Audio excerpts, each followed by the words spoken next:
welcome to the TEOCO podcast, where we discuss the intersection of telecom, technology, and innovation. Today, our focus is on the rise of edge computing, and I'm speaking with our resident edge expert, Danny Itzigsohn, TEOCO's Senior Director of Technology and Strategy. So welcome, Danny, and thank you for joining. Thank you for having me. Thank you. Can you begin by telling our listeners a little bit about yourself? I know you have an interesting background. I was hoping you could share that. Yeah, sure. I mean, the near background. Let's say before we go to the edge of the background, my name is Danny Itzigsohn, and I've been for the last 4 years in charge of at the beginning researching and then building solutions for 5G and IoT, specifically for the line of business of TEOCO called service assurance, or anything which is related to service assurance, monitoring, assuring quality of service, and so forth. But we are expanding that beyond that envelope and really researching a lot of different things. Right now, it's in parallel because IoT and 5G are still kind of parallel tracks, but I believe that in the future, there's going to be a convergence between these two initiatives or technologies. Besides that, I've been for the last 20 years involved in telecommunications, in management, and in the OSS space in general. And before that, that's the part of my interesting background. I studied physics and mathematics, and I've been a meteorologist in the army. And then I dealt with environment, and so I have different facets of my history, which I think that in a sense enrich me because I bring kind of different approaches from different I would say disciplines. So I have kind of this eclectic attitude to problem solving and basically facing different challenges and new technologies. Well, I think that's absolutely correct. The way that everything is connected now, and it's touching so many different verticals and so many different parts of our lives. Obviously, having a diverse background really only helps you make those connections and see how technology can really bring value in so many different ways. So thank you for joining. And the topic of today's podcast is, this is a mouthful, multi-access edge computing. We shorten it really to MEC. That's the acronym, MEC. And Danny, can you explain for our audience really what MEC is? Okay. First, as you very well said, MEC is multi-access edge computing. I know that a lot of folks think about MEC as mobile edge computing, which is kind of a subset, but it's really multi-access. The idea is that there are certain, I would say, applications and certain needs that require some of the processing, some of the network processing, whether it's processing of content, whether it's analytics, whether it's actuation, to be as closer as the sensor as possible, the sensor or the device. And in that sense, we call that being close to where the data is produced. Now, we will talk about why this is important, why this is necessary. It's not necessarily for all the different use cases, but for some use cases, it's very important. So I would say that MEC is the ability to put processing as closer as possible to the sensor or the device or the source of data creation. Of course, it does have a cost in the sense that if you're putting, if you're multiplying these processing capabilities closer to the device, you might end having a lot of these capabilities, which means this is hardware, this is maintenance, and this is orchestrating a lot of multiple capabilities very, very close to the edge of the network, and that has a cost. But on the other side, there is a need for many of these use cases that you don't have any other choice but to put these capabilities in that place. So really, it's a balancing act between the cost of basically forwarding these capabilities toward the edge of the network, and then so you need basically to balance between those two in a cost-effective fashion. So you talk about the term the edge, and everybody's talking about the edge now, and the edge of the network. What does that physically mean, and where do these edges exist? Okay, that's an interesting question, and I would say that it's really has different definitions, and it's really depending to whom you ask. If you ask an enterprise guy, it will tell you that the edge is the place where his enterprise LAN stops and the service provider WAN, like the ISP WAN, the wide area network starts. So all the devices that are sitting on that boundary will be the edge devices. So that's what the edge, if you ask an IoT guy, an industrial IoT guy, it might even say that the edge is really where it's even at the sensor level. So anything, the gateway, it's already beyond the edge. So it's really depending who you ask. But from a service provider perspective, the edge, we're talking about two types of edge: the far edge and the near edge. So the far edge is as closer to the cell site that you can be. You can either be at the cell site or at aggregation point, one beyond the cell site, or another aggregation point after that. And the near edge is closer to the core of the network. So it's not something which is, deterministically defined, but the idea is that when you're talking about the edge of the network from a service provider perspective, especially talking about the mobile service provider, the idea is the edge is as closer as you are to basically the cell site. So it can be the cell site, one aggregation point after, two aggregation point after, they will still be considered edge. In that sense, some people talk about fog network, not edge networking, but fog, because you sit in clouds, whether it's a close by cloud, a far edge cloud, things like that. But generally, we talk more about edge rather than fog, because fog, it's even less well defined than edge in that sense. It sounds very complex. It is. Very new also. So what are really the key benefits from the telecom industry perspective? Everything first, they have several key benefits. Everything which is low latency usually have to sit on some aggregation point closer to the edge as possible. And why is that? Even if we look at the speed of light in fiber, it's about 1 millisecond every 200 kilometers, because the speed of light in fiber is small, it's slower than the speed of light in vacuum. So if you add, let's say, 100 kilometers to the core, so the round trip will add you 1 millisecond. And if your SLA or if your necessity is 1 millisecond, only the transport of the data back and forth to the core will already render your use case impossible. Not talking about other sources of latency, such as the processing latency and so forth. So the idea is that things that are really, really low latency, strict low latency use cases, such as robotic arm control, remote surgery, some vehicle to everything type of use cases, vehicle to triathlon, vehicle to infrastructure. Some of them have a really low latency requirement. And the only way to basically comply with this low latency is to put the processing closer to the network as possible. So it doesn't have necessarily to sit on the cell site. Sometimes it does, but it has to be closer than the core, because the core can be tens or hundreds of kilometers away, and that would be a problem. Just from the transport perspective, the round trip time might be already too bad in order to really provide an effective low latency use case. So that's the first one, which is very, very important. They are usually in the 5G lingo, they go under the family of URLLC, ultra reliable low latency communications, which some of the examples I gave before, but everything that requires, let's say, less than 5 milliseconds or 1 millisecond, you usually will have to put that on the MIC. The second one is local services and content. Basically, the idea is that there are certain contents and data that you care about only on a specific geographical area. Let's say that things such as downloading high definition maps.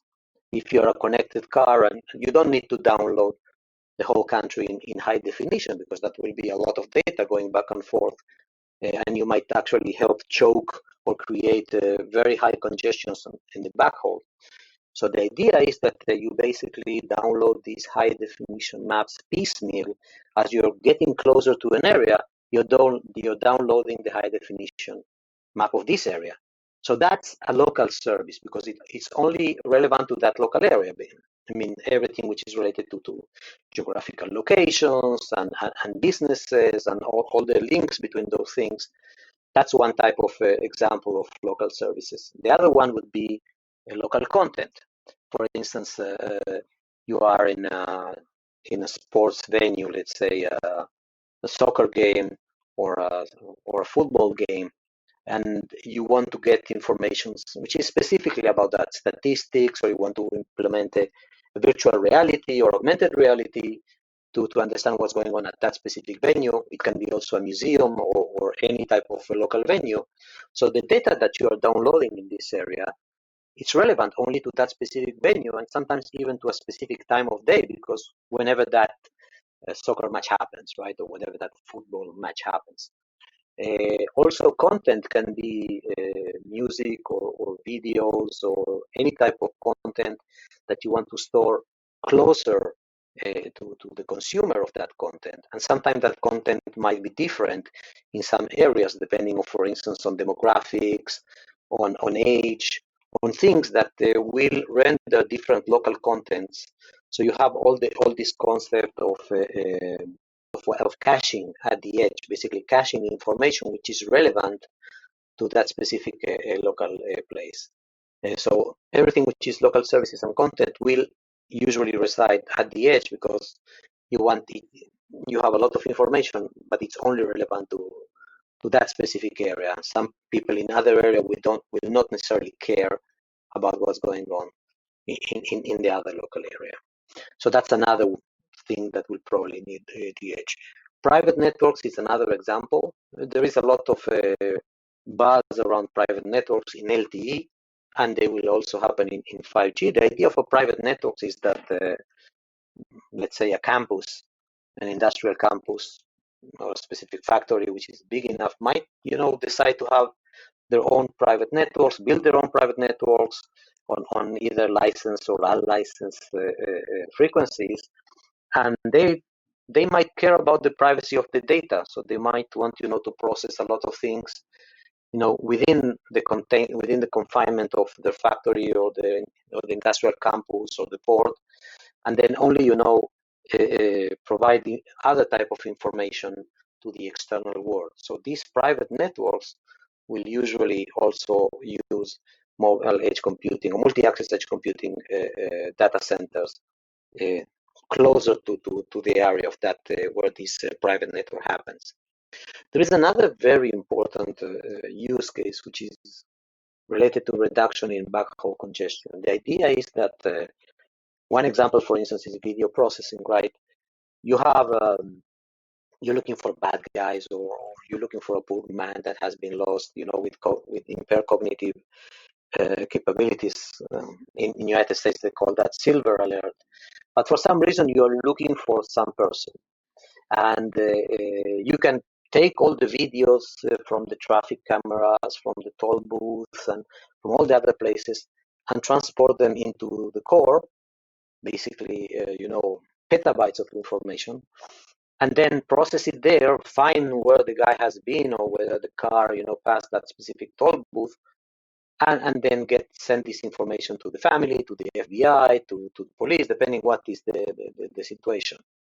But that's going to really congest the backhaul very, very much because you're throwing so much data back and forth. It doesn't make sense. So the idea is that for video analytics of very different, reasons and backgrounds, such as finding a specific person, or doing video analytics on some processing, or video analytics on security, or any of those things.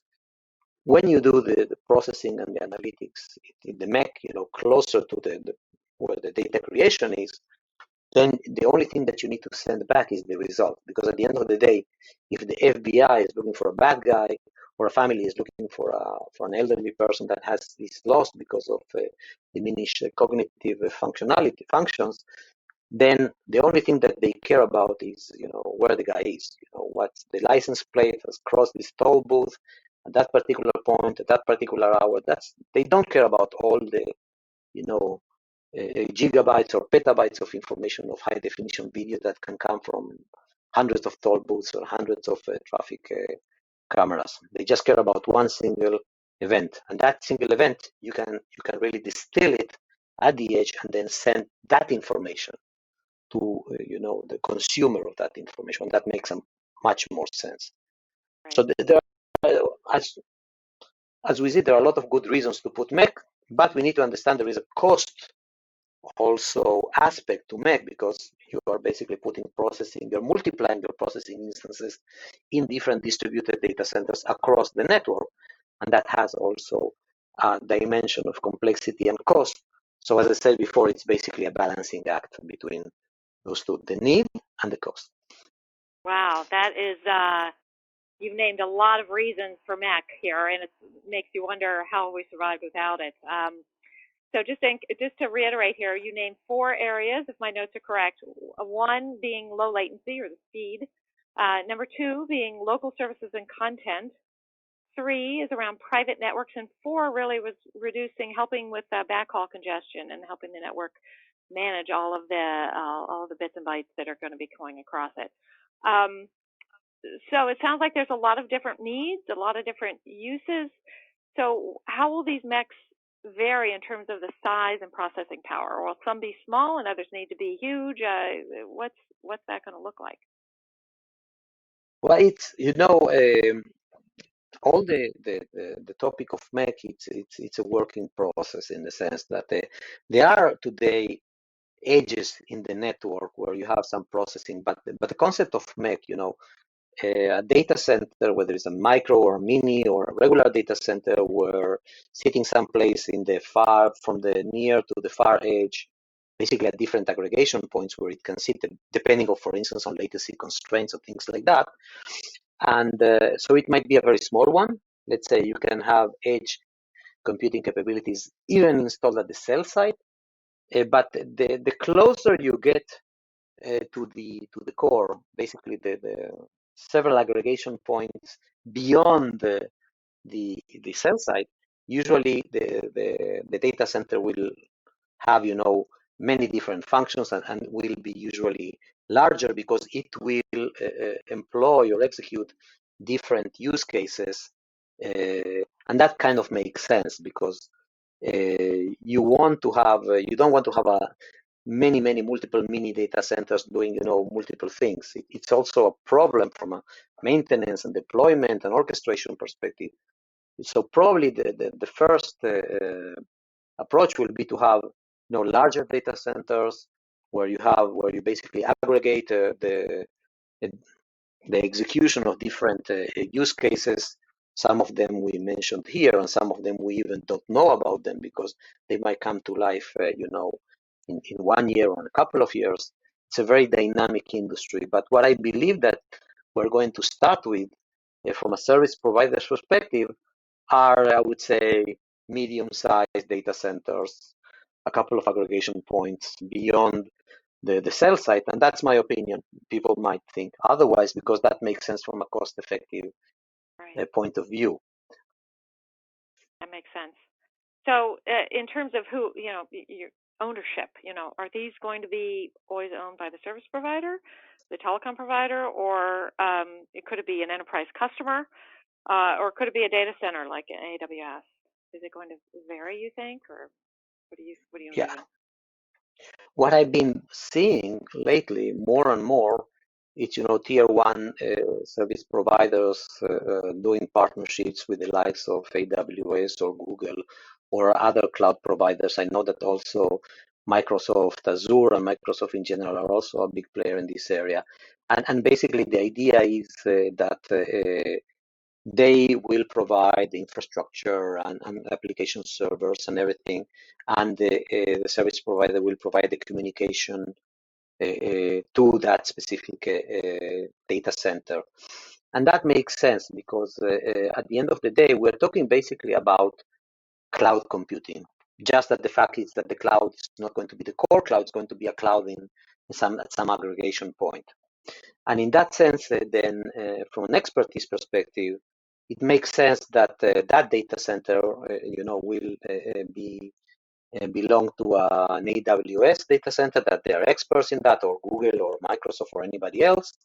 and the service provider will provide the communication and will ensure the communication, the latency-wise and availability-wise, and so forth. So it's going to be probably a partnership. Some service providers might want, to venture into that and provide their own clouds, but I believe that probably the best way is going to be kind of a cooperation. Having said that, I know that some private networks and some industry campuses, they will have their own clouds. For instance, if Volkswagen, to say something, will create an edge, at the edge of its own private network, it might be its own data center where they might, provide information about manufacturing and assembly line analytics and robotic arm controls and security and all those capabilities. There is another type of data center that might happen. It's basically where all the data from connected cars might come. And that will usually also belong to car providers. So you might have a Volvo data center or a Ford data center or a Volkswagen data center that will be in cooperation with the specific service providers. So I see that usually it's going to be kind of a division of expertise.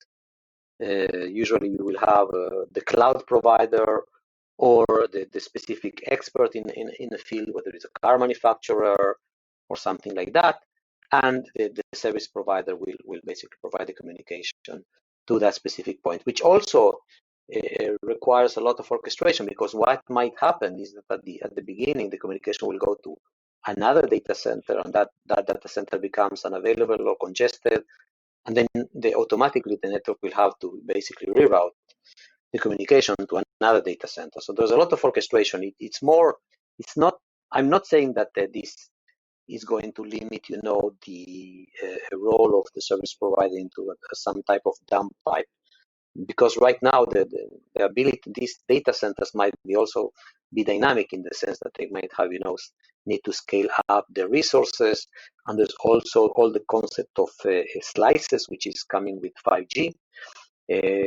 So it's going to be a very interesting future in that sense. And but I really see that data centers will usually be, under the purview of the likes of AWS, Google, Microsoft, or specific manufacturers such as car manufacturers and so forth. And the service provider will probably become the communication, the orchestration of that communication, the slices, the SLAs that comes with these slices, and so forth. Fascinating. It sounds like MEC is going to be a critical component to this whole new connected ecosystem that is rolling out. So I just want to thank you for your time today. This is such an interesting and exciting topic, and clearly it's just in its early stages with a lot more to come, I'm sure. I hope our listeners enjoyed the conversation. If so, please be sure to share and follow TEOCO on LinkedIn and Twitter to get updates on future podcasts and other news. And if you have any questions or topics you'd like to hear about in the future, please send us an email to podcast@teoco.com. Thanks for joining us, everyone, and until next time, stay curious, stay connected, and stay informed. Thank you again, Danny, and thank you to our audience. Take care.